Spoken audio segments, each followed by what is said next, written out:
In the name of Almighty Allah, the most merciful, the most compassionate.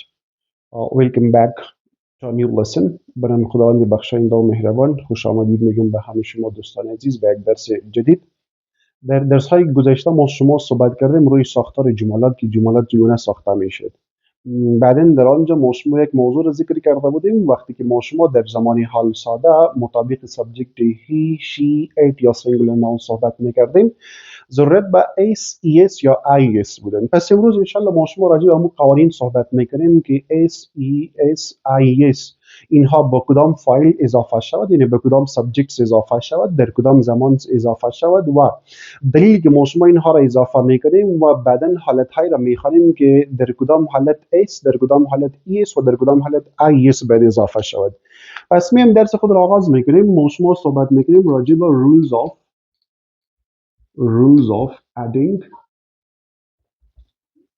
rules of adding s, es or ies. این سه موضوع است که ما شما اضافه میکنیم. یا فعل ما شما اس میگیرد یا es میگیرد و یا هم ies میگیرد. پس میم راجع به اس اضافه کردن اینها که مثال در کدام حالت ما شما اس، کدام حالت es و کدام حالت ies. قبل از اینکه راجع به قوانین صحبت کنیم به ما شما مهم موضوع او person میشن. person به معنای شخص هستند. person میگه شخص را. اول باید ما شما شخص را بشناسیم، بفهمیم. شخص همراه ما شما در لسان انگلیسی ما شما میگیم در بخش عرصه محاوره ما شما سه شخص داریم. شخص اول را ما شما به نام first person یاد میکنیم یا speaker برش میگیم first. شخص دوم مخاطب میشه. در انگلیسی اینها همراه ما شما second یا audience میشن. شما سوم ما شما داریم آنها را ما شما به نام third person یاد میکنیم. third person. First person به معنای چی هستن؟ به معنای متکلم میشد. Second person به معنای چی میشن؟ به معنای مخاطب میشد. و third person به معنای چی میشن؟ به معنای غایب. First person متکلم کیست؟ شخصی که سخنرانی میکنن. مخاطب شخصی که مثلا امی سخنرانی ها را میشنون. و غایب یا third person میگیم آنها اشخاصی هستند که مثلا همراه ما شما موجود نیست ولی ما شما در مورد آنها صحبت میکنیم. به ادامه اینها ما شما در هر کاتگوری که داریم ما شما دو شخص داریم. یکی سینگولر هستند یعنی مفرد و دو ما شما داریم پلورال یعنی چی میشن؟ یعنی جمع. اگر متکلم ما شما مفرد باشد، متکلم ما شما مفرد شامل چی میشن؟ شامل آی. اگر متکلم ما شما جمع شدن تبدیل به چی میشد؟ وی. به طور مثال اگر من تنها راجع به خود بحث میکنم I'm a teacher, I'm in the class, I teach the class، مطابق خود تمامشان آی شدن.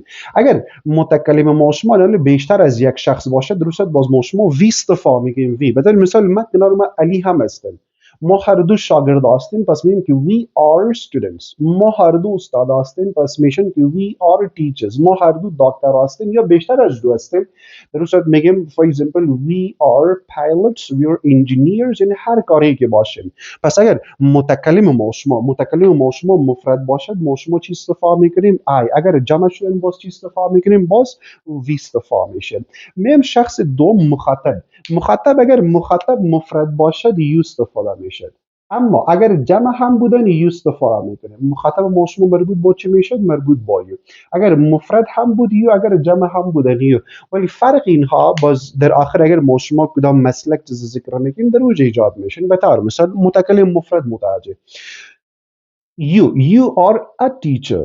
You are a teacher. شما یک استاد هستین. یک استاد بیمونه که مخاطب ما باید چند نفر باشد؟ یک نفر. اگر میگیم که you are a doctor پس بیمونه که مخاطب ما باید یک شخص باشن که چی هستن؟ بخاطر که اسم یک مفرد آمدن متکلم مخاطب ما چی شدن؟ مفرد. اگر ما شما میگیم که نخیر اینها جمع هستند در صورت ما شما اسم ها رو هم به جمع تبدیل میکنیم. به طور مثال میگیم که you are teachers شما استادا هستند. You are doctors شما دکتران هستند. You are a driver شما راننده ها هستند. یعنی بیمانه اگر you در آخر همراهشان اسم مفرد ذکر شد مفرد ذکر کردن یعنی مخاطب ما یکی هستند. اگر you در آخر ما شما اسم جمع داشتین بیمانه که مخاطب ما چی هستن؟ جمع. میام راجع به شخص سوم غایب. اگر شخص سوم میگیم غایب اگر همراه ما شما از جمله ذکور باشد خود هی استفاده میکنیم. از جمله اناث باشد شی، بیجان باشد ایت. اینها همراه ما شما چی هستن؟ مفردشان. اگر جمع باشد در صورت ما شما باز از چی استفاده میکنیم؟ از دی استفاده میکنیم. از دی باید استفاده شود. پس بیاین ببینیم اگر شخص سوم ذکور باشد خب ما شما هی استفاده میگه. مثال در جمله اول ما شما علی گفتیم، به ادامه آنها در جملات بعدی ما شما مجبور هستیم به عوض علی چی استفاده کنیم؟ هی استفاده کنیم. در جمله دوم متوجه ما شما مثال اسم داریم مریم، در جملات بعدیشان به عوض آنها پروناون شی استفاده میکنیم. اشیاء بیجان اینها باز چی هستن؟ ایت استفاده میشد. اما اگر همراه ما شما فهیم، درست است، فهیم جمع علی باشن، درست که دی جمع ما موجود نیستن، درست ما شما از چی استفاده میکنیم ده؟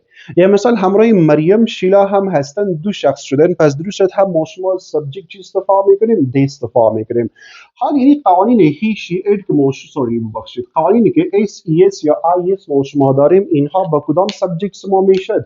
ما شما میگیم وقتی که سابجکت ما شما هی شی اید و یا چی باشد؟ singular noun. یعنی اینها به مفرد استفاده میشد، اینها به مفرد استفاده میشد. اما کدام نوع مفرد؟ ما شما میگیم غایب مفرد یا شخص سوم مفرد. شخص سوم مفرد. ببین در متکلم هم ما شما مفرد داریم اما در با متکلم استفاده نمیکنیم، خلاف قانون است. در مخاطب هم ما شما مفرد داریم اما در مخاطب استفاده نمیکنیم، خلاف قانون است. ولی اینها که مطابق قوانین یا قانون استفاده میشد گفتیم تنها به کدام شخص باید باشد؟ شخص سوم مفرد یا هم میگیم شخص غایب مفرد. اکثر به اینها کنفیوژن می باشد، یعنی شاگرد ذهنشان مخشوش میشه دیگه استاد آی هم مثال مفرد هستند و هی شی اید هم مفرد است، در آی چرا اضافه نمیشد؟ مثال اگر داشته باشیم، مثال میگیم ما شما I play. اگر اینمی مثال به خاطر چی باشد؟ به خاطر یوی مفرد باشد پس اینها میشد you play. اما برخلاف اینها اگر اینها راجع به هی باشد ما شما میگیم که he play نه بلکه چی میگیم he plays. یا به طور مثال she است، یعنی she played نمیگیم چی میشن همراه ما شما she plays. پس ما شما در هی شی اد چرا همراه verb s اضافه میکنیم؟ اینها خلاف قوانین noun است. اگر در اسم ما شما اس ای اس یا آی اس اضافه کنیم اسم تبدیل به اسم جمع میشد. مثال مارکر داریم، جمع اینها چی میشد؟ مارکرز، جمع شده. اما در ورب ما شما چی میگیم؟ وقتی که در ورب اس یا آیس اضافه میکنیم ورب به مفرد تبدیل شد. اما کدام نوع مفرد؟ شخص سوم مفرد. آی مفرد است ولی متکلم و مفرد است، دی اضافه نمیشد. یو مفرد است، مخاطب و مفرد است، دو اضافه نمیشد. در هیشی این اینها مفرد و مفرد هم غایب مفرد یا شخص سوم مفرد. پس ACS IS که در ورب اضافه میشد به اینها ساخته شدن. میم حالت هایی را میخوانیم که چی زمان ما شما اس چی زمان ES و در کدام حالت هم IS اضافه کنیم.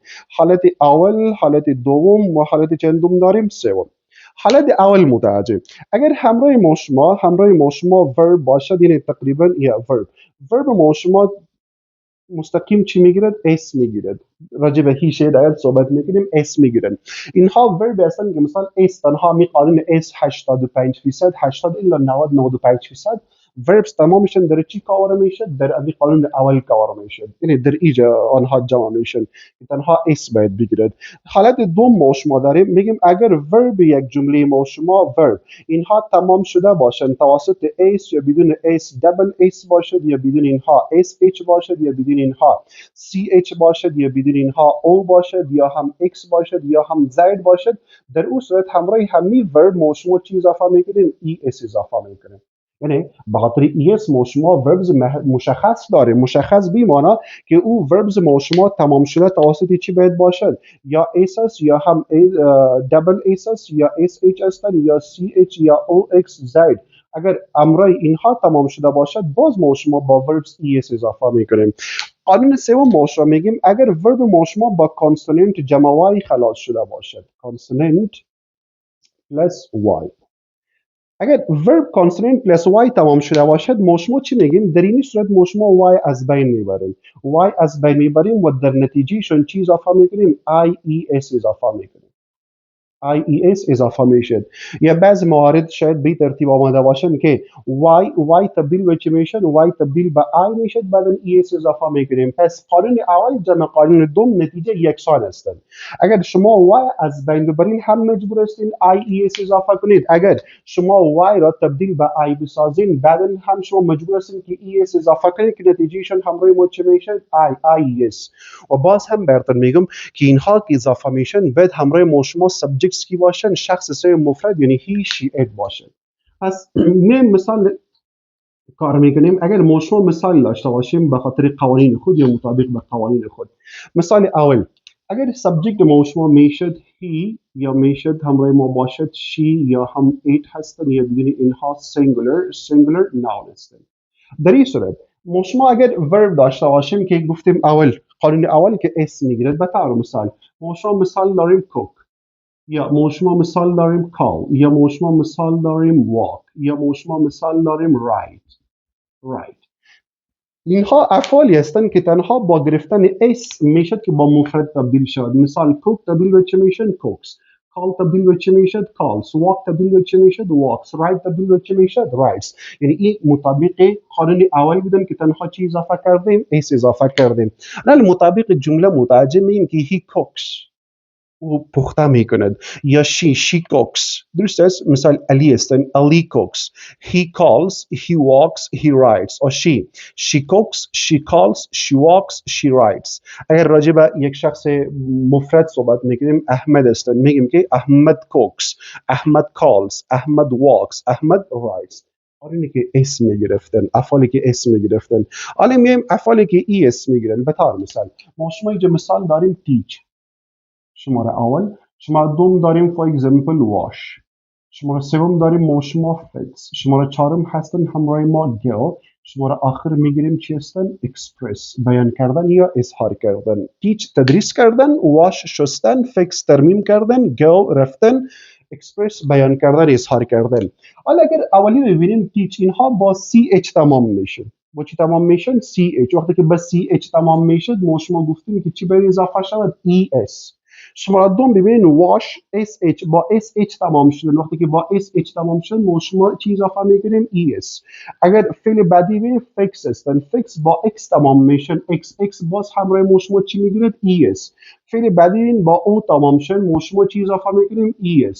فعل بعدی که مثلا express با دبل s تمام شد ما شما چی اضافه میکنیم؟ es. پس ببین teach تبدیل به چی شدن؟ teaches.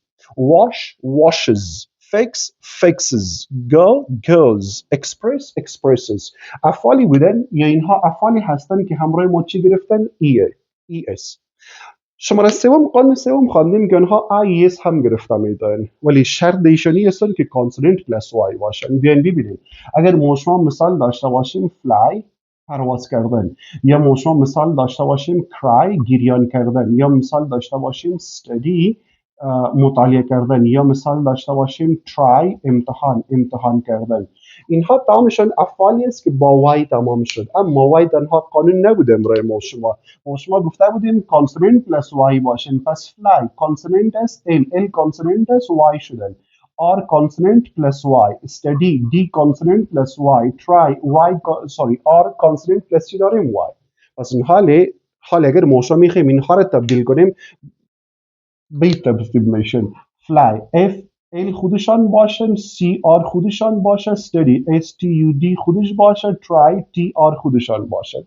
انا گفتیم اگر ما شما میگیم y از بین میبریم i اضافه میگیم هم مشکل نیست، یا اگر ما شما میگیم که نخیر y تبدیل به i میسازیم باز es اضافه میشه درو هم مشکل نیست.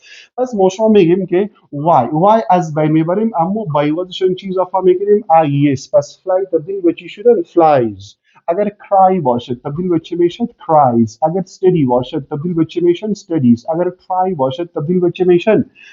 tries. درست است؟ انالی اینی شکلای فعل که داریم cooks, teach, flies. اینها فقط با کدام سابجکتسی که همراه ما شما he, she, it باشد و یا همچی میگیم singular noun. با اینها مطابقت میکنیم، با اینها درست هستن، با دیگه سابجکت استفاده کرده نمیتونیم.